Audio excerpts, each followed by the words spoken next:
અલ્પેશથી માંડીને જીગીસાબેન જે આવ્યા એણે પછી અર્ધે પડધું બધું કરીને પછી આંટો પીને વયું જવું પડ્યું. કદાચિત આખો દિવસ રહ્યા હોત તો પણ મને સમજાવો એમાં ગોંડલનું કે ગોંડલ પંથકનું શું ભલું થયું હોત એ મને કોઈ કહે. એક આપણે પત્રકાર તરીકે કહીએ તો આ જૂના જખમ ખોતરવા જેવી વાત હતી. શબ્દોની માયાજાળ એવી હતી કે લોકો એમ માને કે તમે કોકની ફેવર કરો, તમે કોકની અનફેવર કરો છો. વાસ્તવમાં મીડિયા, પત્રકાર, કોઈ સમાજ ઓલા નવાણિયા કૂટાઈ ન જવા જોઈએ. બે હાથી ઝઘડે ને એમાં જંગલનો ખો નીકળી જાય. આમાં જયરાસિંહને વાંધો નથી, એની પાસે પૈસા છે ને સત્તા છે ને સલામતીનું બધું છે. સુરેશભાઈ અને જીગીસાબેન આવ્યા, તમે શું માનો છો એકલા આવ્યા હતા? નહીં, એને પણ દુનિયાભરની સુરક્ષા હતી છે. એ તમે બંને તરફ કહું છું, બંનેને બધી સુવિધા છે. જીગીસાબેનને કાલે કોકે ચાપલી બી મારી હોત તો હાહાકાર મચી ગયો હોત કે અહીંયા માથા વઢાઈ ગયા તો કાંઈ ભોજ્યોભાઈ ધણી થતો નથી. તો સવાલ તો એ છે, આપણે વાત કરીએ છીએ કોમન મેનની કરી. ભાઈ તમે માથે માથા કે મોરે મોરો ભટકાવ છો છુઓ. બે રીતે કહું તો આ લોકોને પોલિટિકલી ભયંકર સપોર્ટ છે, ઓલા લોકો પોતાની બાહુબલાઈથી આખા પંથકમાં નામચીન છે. તો તમે બંને ભટકાવ છો, એમાં કોમન માણસનું શું? હું એમ કહું છું જીગીસાબેન ને ભાઈ અલ્પેશભાઈ કાલે આવ્યા, બરાબર છે, અડધે પડધેથી એનું જે કંઈ કાર્યક્રમ હતું પતાવીને વયા ગયા. હવે તમે કરો ન કરે નારાયણને કોઈક ભૂલથી પણ અથવા તો ઇન્ટેન્શનલી જીગીસાબેન કે અલ્પેશભાઈની ફેવરમાં, દરેકના સંબંધ તો હોય ને, હવે એના ફેવરમાં માની લો 500 જણા હતા, એમાંથી 250 જણા છે તો એકબીજા ગામમાં ઓળખતા તો હોય. જે દરબાર બાજુના લોકો છે, જયરાસિંહ બાપુના લોકો છે, એ લોકોએ જોયા હોય કે આમાં આટલા લોકો હતા, બરાબર. હવે જીગીસાબેન વયા ગયા, અલ્પેશભાઈ વયા ગયા, એનું બધું ડ્રામા પૂરો થઈ ગયો. એને હાઇલાઇટ્સ કે લાઇમલાઇટ મળવી તે બધી મળી ચૂકી છે. ટીઆરપી વધી ગઈ, પોતે મોટા નેતા છે એ ખબર પડી ગઈ, કદાચિત નીડર છે એમે એના સમર્થકો કહી દેશે, કબૂલ, કોઈ વાંધો નહીં. હવે તમે મને કહો કે જે બેના સેઢા નજીક છે, દરબારના છે ને પટેલના છે, અને એને ખબર છે કે અલ્પેશ કથિરિયાના કાલે રેલીમાં હતા, કોણને શું થાય મને કહો. અને તમે ઘેરે કંઈ થોડું કે સુરક્ષાથી માંડીને બધું રાખી શકો. એટલે આપણે એમ કહેતા હતા કે આ ગઈકાલનો જે તથાકથિત જે ડ્રામા હતો એ આખું ફિલ્મ નિષ્ફળ ગયું, દર્શકો હિટ ગયા. એટલે કે જો ટીવી ડિબેટથી માંડી બાકી મીડિયા જે આખું એને પણ એક થ્રિલર ઇવેન્ટ્સ કવર કરવાનું મળ્યું, અને બાકીની જનતાએ પણ ઉચ્ચ ઓલા શ્વાસે જોયું શું. પણ સૌથી મોટું ગઈકાલે પણ મેં અનેક ટીવી ડિબેટમાં કીધેલું છે, આજે કહું છું, આમાં સરકારની સૌથી મોટી જે ખામોશી છે ને એ સૌથી કાતિલ છે. ગવર્મેન્ટને ખબર ન હોય કે અલ્પેશ કથિરિયા સુરતથી જાય, જીગીસાબેન જાય તો ત્યાં શું થઈ શકે, એનો અંદાજ તો એને હોય. આપણે આઈબી બાઈબી બધું રાખો તો છો જ, વસ્તુ ખબર પડે કોની સભામાં કેટલા હતા, રતનપરની સભામાં, ક્ષત્રિય સમાજની સભામાં કેટલા લોકો હતા ને શું હતા ને કેવું હતું, એ બધા રિપોર્ટ તો અહીંયા મળતા હતા. વ્યવસ્થા તો છે. તો અલ્પેશભાઈને રોક્યા કેમ નહીં? જીગીસાબેનને સરકારે બુદ્ધિપૂર્વક કોઈ પગલાં, અથવા તો એણે ન રોક્યા, એણે જયરાજસિંહને પણ કેમ ન કેવડાવડાવ્યું? છે તો ભાજપના ને કે ભાઈ તમારે કોઈ ગધેડો કરવાનો થતો નથી, ભલે આવે, ગોંડલમાં આવવાની તો મનાઈ નથી, આવે છે, આવવા દો, ફરવા દો, જવા દો. તમે લોકો ઘર બાઈને નીકળતા નહીં, ફાર્મ હાઉસ તમારે ભગવાન દયા છે, ગમે ત્યાં રોકાઈ જાજો. કાંઈ હળી હંચો થવો ન જોઈએ, ન કાળા વાવટા, ન સૂત્રોચ્ચાર, ન માથાકૂટ, ન ફોડવા વગેરે વગેરે. ગોંડલમાં આવવાનું એણે શું કીધું? એણે એમ જ તો એ લોકોએ અલ્પેશભાઈથી માંડીને જીગીસાબેને એમ તો નહોતું કીધું કે અમે ગોંડલમાં જશું, જયરાસિંહના બંગલામાં બેસું, તો હજી ઠીક, ગોંડલમાં આવશું, ભલે આવે. તો સરકારે એમ કહેવાની જરૂર હતી કે ભાઈ પ્લીઝ તમે એ ભલે ગોંડલમાં ફરે, ગોંડલમાં ફરવાની તો મનાઈ નથી, તમારી કઈ હળી હંચો થાય તો મને કહેજો, તો બરાબર. એટલે સરકારની જે બે પક્ષે ખામોશી છે, જે કાતિલ ખામોશી, જનતાએ નોટ કરી કે આખું તમે જુઓ, એક જમાનામાં ગોંડલ પંથકમાં દરબારના દબદબામાં મહિપતસિંહે પાયો નાખ્યો.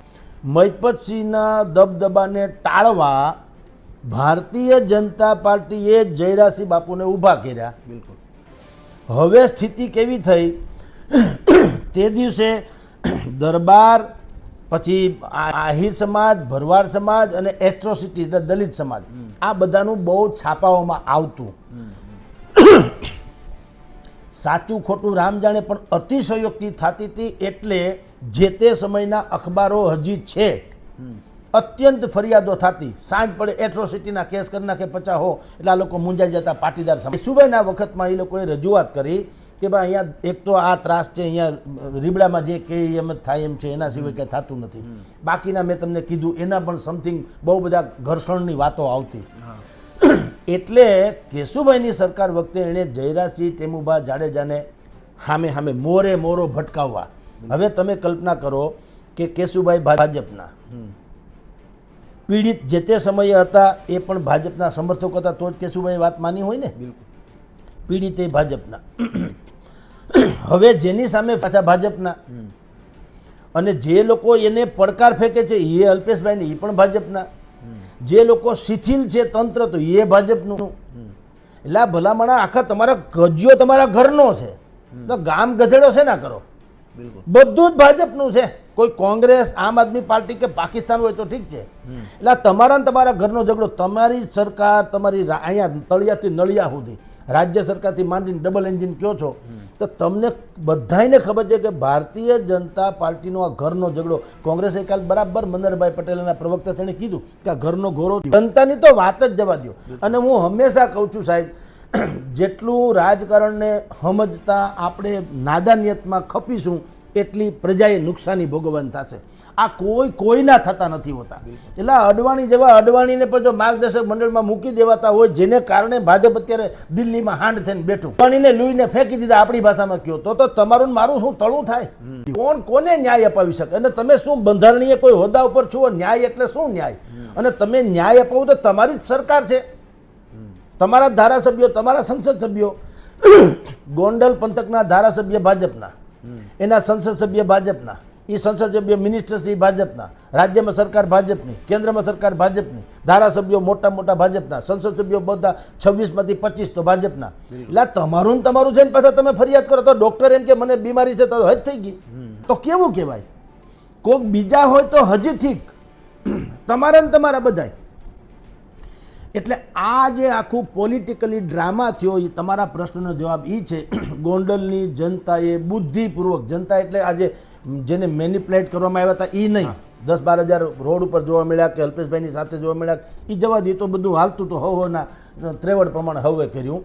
એ કોઈ પણ પ્રકારનો રોલ ન ભજ્યો સિવાય કે દર્શકો, અને દર્શકો હિટ ગયા, ફિલ્મ નિષ્ફળ. ગોંડલ પંથક જાણે છે કે આ ફાઉન્ડેશન છે. એકચ્યુઅલી હાવ સાચી વાત તો ગોંડલ પંથકના લોકોને ખબર ન હોય તો તમને કહું અંદર ખાને શું ચાલી રહ્યું છે.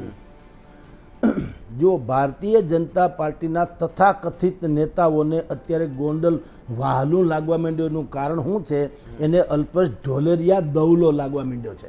જયરાજસિંહ તો ઢાલ છે, એનું નામ મોટું છે એટલે એને આગળ ધરી શકાય, પણ મૂળ જયરાજસિંહ કરતાં હવાયા અત્યારે જે છે બોલબાલા જે ગામડા પંથકમાં હાલતી એવી શિકાયતો મળી હોવાનું જાણવા મળે છે કે એવું બધું છે. પાટીદાર સમાજના આ જે અલ્પેશભાઈ હોય કે મેહુલ બોગરા હોય કે હજી વરુણભાઈ પટેલ હોય યા જીગીસાબેન હોય યા કોઈ પણ, એ લોકો સુધી એક વાત શું પહોંચી છે કે આમાં એવું છે, પોલિટિક્સમાં છે ને ઈર્ષા ભયાનક પરિસ્થિતિ છે.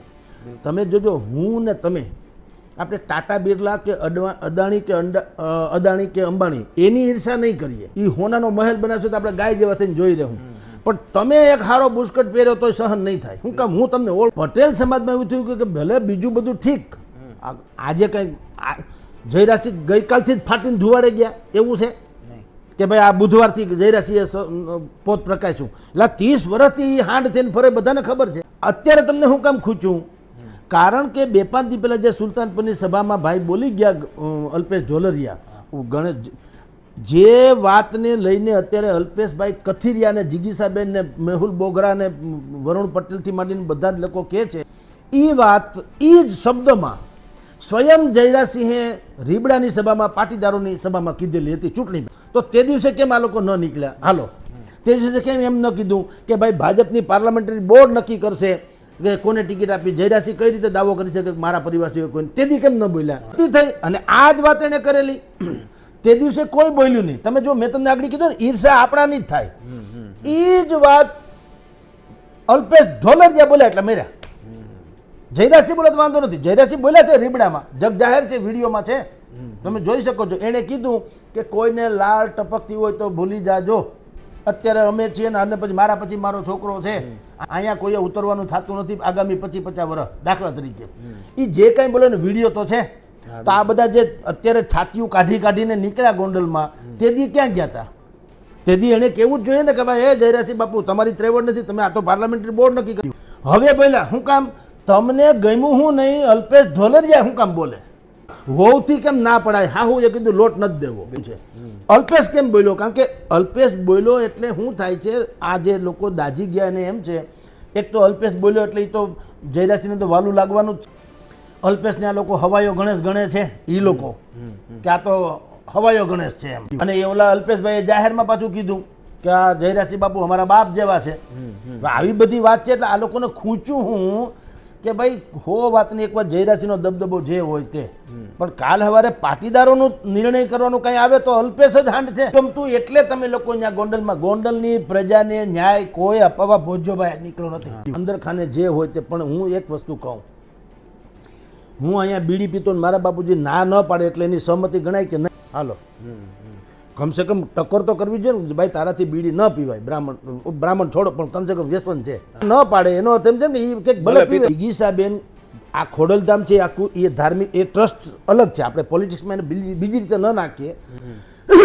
પણ ધાર્યું હોત તો અલ્પેશ આ ભાઈ ખોડલધામની એક પ્રેસ નોટ તો આવી હોત ને કદાચ કે ભાઈ જે કાંઈ જીગીસાબેન કરી રહ્યા છે અથવા અલ્પેશભાઈ, એ લોકો ખોડલધામને એને કાંઈ આ ડખાને કાંઈ લેવા દેવા નથી.